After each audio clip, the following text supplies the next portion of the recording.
saya akan memaparkan materi tentang penyebaran pemahaman dan penerapan pengalaman budaya positif kepada teman-teman rekan sejawat, khususnya di Sekolah SMP Negeri 3 Barat 1 Atap dan SD Impres Nasib.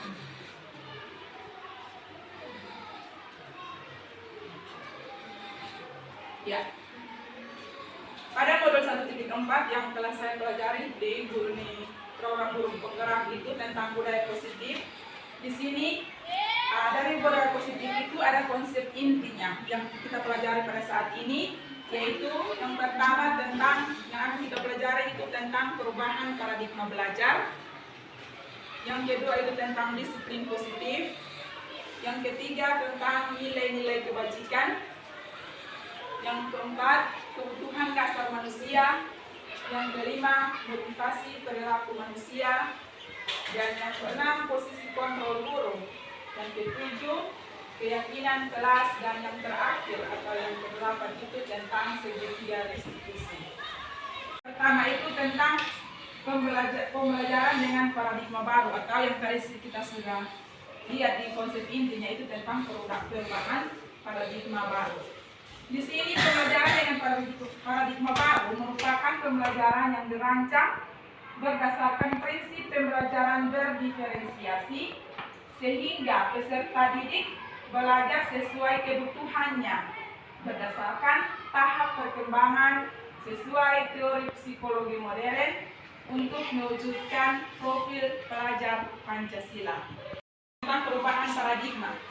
Di sini, di slide ini mungkin teman-teman lihat, kita sama-sama lihat di situ ada satu kegiatan yang ada ditampilkan di situ tentang kegiatan kepalan tangan. Kegiatan ini menuntun kita teman-teman untuk bagaimana kita menilai diri kita sendiri tentang posisi kontrol kita sendiri. Di mana kegiatan itu ada A dan B. Misalnya saya dan teman saya atau saya bersama Pak Mesak begitu, kita sobek secari kertas kecil, tuliskan benda atau sesuatu yang sangat berharga menurut kita. Kita dua orang, saya ini dengan teman, kita sobek secari kertas kecil, menuliskan sesuatu yang sangat berharga menurut kita. Setelah itu letakkan di salah satu tangan Anda dan genggam benda atau sesuatu tersebut, benda yang kita tangkap yang tadi kita tulis, kita punya mungkin barang berharga apa di situ yang istilahnya rahasia lah begitu, yang kita tidak perlu orang tahu tentang itu rahasia. Mungkin sebelum masuk ke ini perubahan paradigma teori kontrol atau teori pilihan tentang ilusi kontrol di sini, menurut yang tadi kegiatan atau ilustrasi yang tadi sudah saya tampilkan tadi di slide sebelumnya itu, sebenarnya itu untuk bagaimana kita bisa membuka kepalan tangan kita dan teman kita mendapatkan kita punya kertas yang kita tulis benda barang sangat berharga di situ atau rahasia kita itu semuanya itu kembali ke diri kita sendiri, posisi kontrol diri kita sendiri. Kita bisa untuk mempertahankan itu atau tidak. Atau dengan rayuan bujukan, dengan ancaman, kita akan dengan mudahnya melepaskan benda berharga yang ada di kita punya tangan itu. Jadi semuanya itu kembali kepada diri kita masing-masing. Disiplin positif. Nah, disiplin positif di sini sebelum kita masuk kepada apa itu disiplin positif, kita harus tahu dulu apakah makna dari disiplin. Di sini dia bilang mungkin disiplin yang kita pahami dari kita punya pribadi sendiri pasti berbeda. Sedangkan makna disiplin di sini dia bilang disiplin itu berasal dari bahasa Latin, yaitu disciplina, yang artinya belajar. Jadi disiplin itu artinya belajar. Disiplin diri membuat orang menggali potensinya menuju sebuah tujuan atau apa yang dia hargai. Namun dalam budaya kita atau yang sudah kita jalankan selama ini, makna kata disiplin dia tidak seperti itu. Kebajikan universal di sini adalah sifat-sifat positif manusia yang merupakan tujuan mulia yang ingin dicapai setiap individu. Nilai-nilai tersebut bersifat universal atau umum dan lintas bahasa, suku bangsa, agama maupun latar belakang. Setiap perilaku atau perbuatan memiliki suatu tujuan, sama seperti yang selanjutnya. Segala sesuatu yang kita lakukan untuk mendapatkan apa yang kita inginkan, itu merupakan kebutuhan dasar kita. Seluruh tindakan yang kita lakukan memiliki tujuan tertentu. Dan semua usaha terbaik yang kita lakukan adalah dalam rangka agar kebutuhan dasar kita terpenuhi dengan baik. Dari 5 kebutuhan dasar manusia, yaitu yang di tengah, yang bulat di tengah itu, yaitu bertahan hidup. Kita punya kebutuhan dasar yang paling pertama itu bertahan hidup. Ini merupakan kebutuhan fisiologis. Bertahan hidup dalam artian di sini, misalnya kalau kita datang sekolah, kita tidak makan, berarti kita lapar. Dan itu salah satu contoh dari kebutuhan dasar manusia kita. Yang pertama itu bertahan hidup, berarti kita tidak motivasi perilaku manusia. Motivasi perilaku manusia ini ada 2, yaitu motivasi eksternal dan motivasi internal. Di mana motivasi dari kita manusia atau kita melakukan segala sesuatu, ketika dari slide sebelumnya saya selalu bilang semua itu harus dari dalam diri kita sendiri dulu, baru ada pengaruh dari luar. Ketika kita lakukan segala motivasi perilaku manusia itu, mereka melakukan itu dengan motivasi ada 3. Yang pertama itu dia lakukan itu motivasinya hanya untuk menghindari ketidaknyamanan atau hukuman. Dia lakukan itu karena dia menghindari supaya dia tidak dapat. Di situ ada tabel tentang 5 posisi kontrol. Di situ contohnya kita sebagai guru, sama seperti yang kemarin di pendampingan individu kok. Ini gurunya bilang setelah apa posisi kontrol itu, saya ada di posisi kontrol pembuat rasa bersalah. Di situ 5 posisi kontrol itu ada. Yang pertama itu penghukum, yang kedua pembuat rasa bersalah, dan yang ketiga teman. Posisi kontrol guru ini posisi kontrol guru posisi kontrol guru kita sebagai penghukum. Apakah posisi kontrol kita sebagai penghukum atau pembuat rasa bersalah? Kelas saja. Mengapa harus keyakinan kelas? Tapi dia kenapa kalau dia tidak peraturan kelas, harus keyakinan kelas? Di sini dia bilang keyakinan kelas terbentuk atas dasar kesepakatan semua murid dengan tuntunan dan bimbingan guru. Keyakinan kelas merupakan hasil diskusi mufakat bersama apa saja yang menjadi aturan yang dituangkan, poin apa saja yang dimasukkan ke dalam keyakinan kelas yang dibuat, serta apa konsekuensi yang diterima jika kita melaksanakan atau melanggar keyakinan tersebut. Jelas di situ ada perbedaannya di sini, di mana di sini ada peraturan, ada kesepakatan kelas. Dalam kesepakatan kelas itu ada peraturan dan keyakinan kelas. Di sini peraturannya itu dia bilang selalu kembalikan buku ke tempatnya. Berarti keyakinan kelas yang terjadi itu atau yang dilakukan itu yang ditunjukkan oleh perilaku kita atau siswa itu berarti tanggung jawab. Di mana kita melakukan segala sesuatu.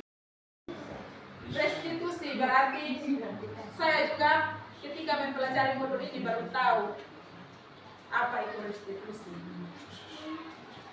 Di sini dibilang restitusi adalah proses menciptakan kondisi bagi murid untuk memperbaiki kesalahan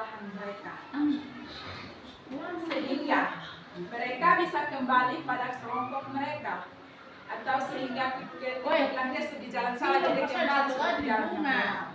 Jadi proses kita menciptakan kondisi kita seperti yang tadi pertanyaan yang bilang kamu begini harus begini, kira-kira apa yang kamu buat. Jadi itu inilah dia punya ciri-cirinya.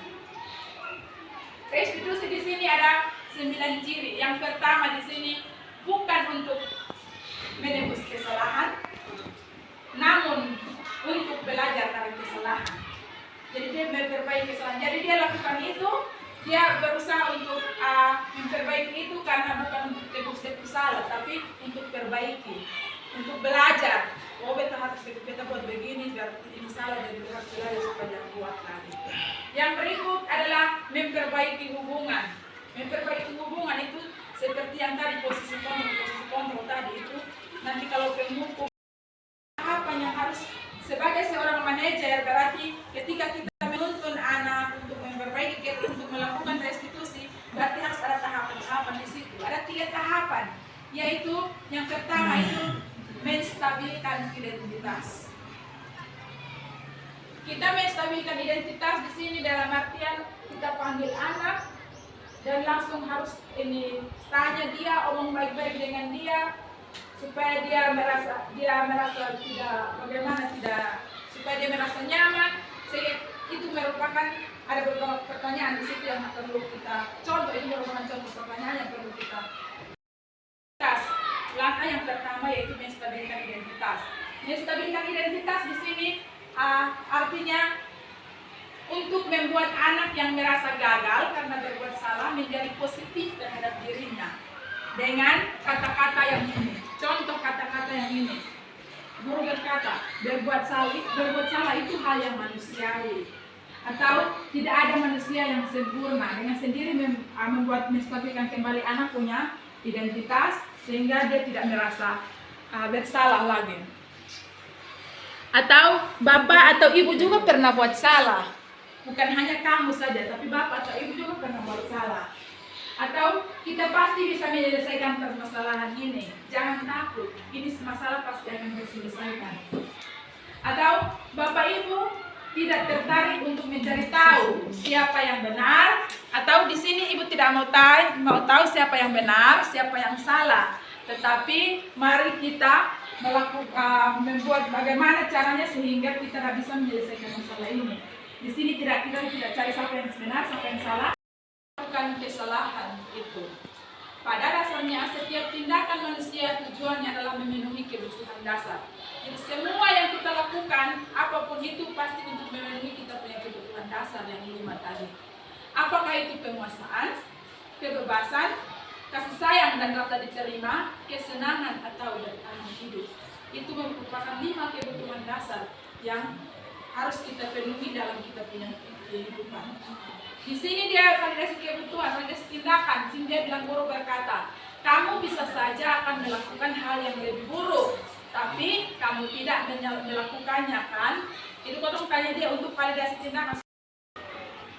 Anak melihat kesalahannya dihubungkan dengan norma sosial dan nilai-nilai yang mendasari kebutuhan.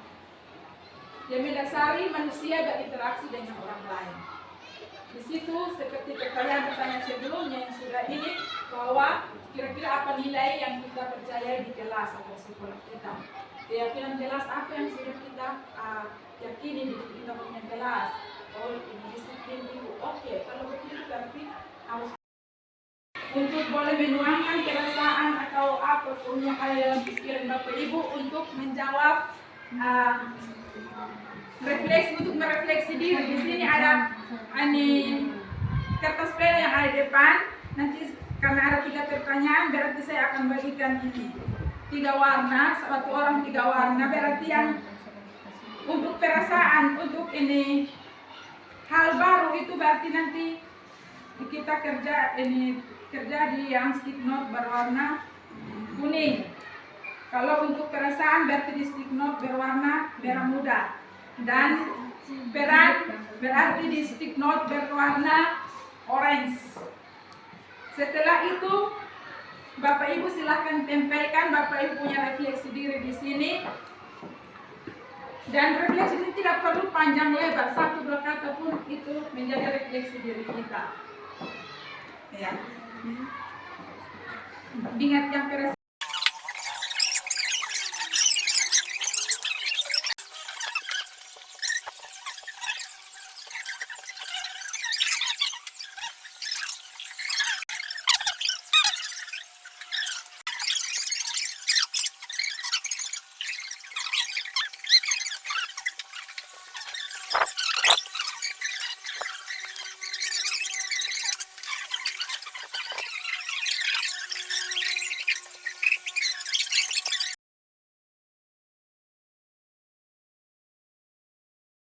Selamat pagi semua.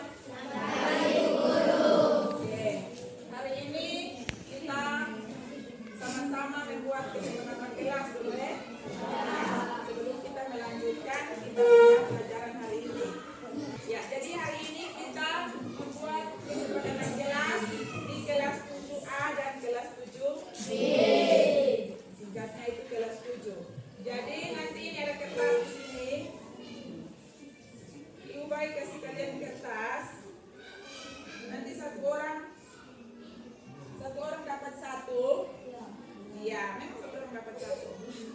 Satu orang dapat satu. Silahkan tulis kesepakatan kelas yang kalian mau itu seperti apa. Seperti contohnya seperti yang tadi kalian sudah sebutkan, toh? Ya. Masing-masing. Jadi silahkan ibu sekarang ibu bagi.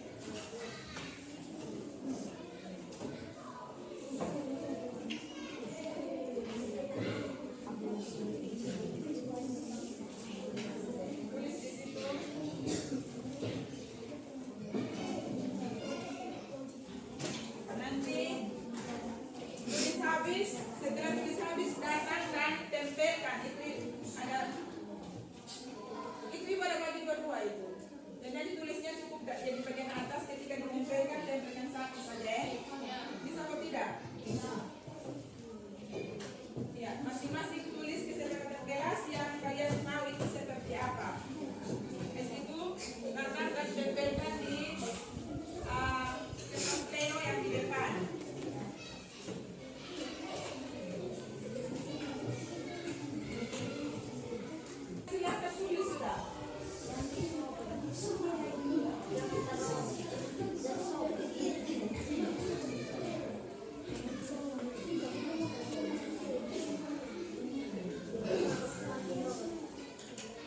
Sudah dapat langsung tulis sudah.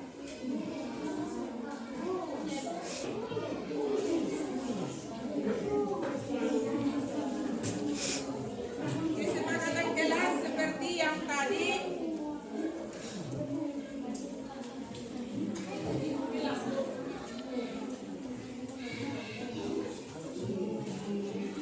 Kalian tahu kesepakatan kelas seperti apa? Silahkan. Banyak-banyak kadang tidak boleh terlambat, tidak boleh bolos, tidak boleh apa. Ino bilang jangan kepala batu, harus kerja PR.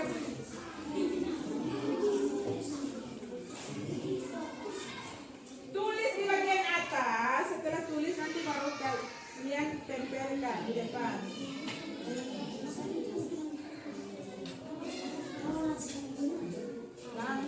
Langsung tulis kesepakatan kelas yang kalian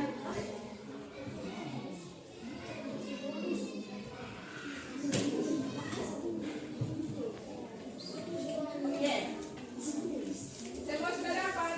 Oke, kalau sudah dapat silahkan tulis kesepakatan kelas yang kalian mau itu seperti apa. Setelah dituliskan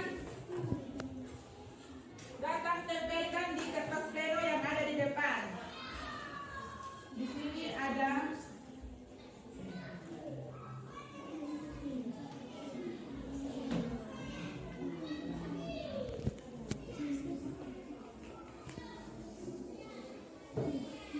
ya. Silahkan, yang sudah silahkan datang dan tempelkan sudah.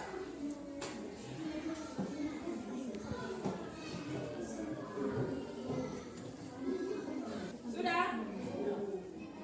Yang sudah langsung maju dan tempelkan sudah.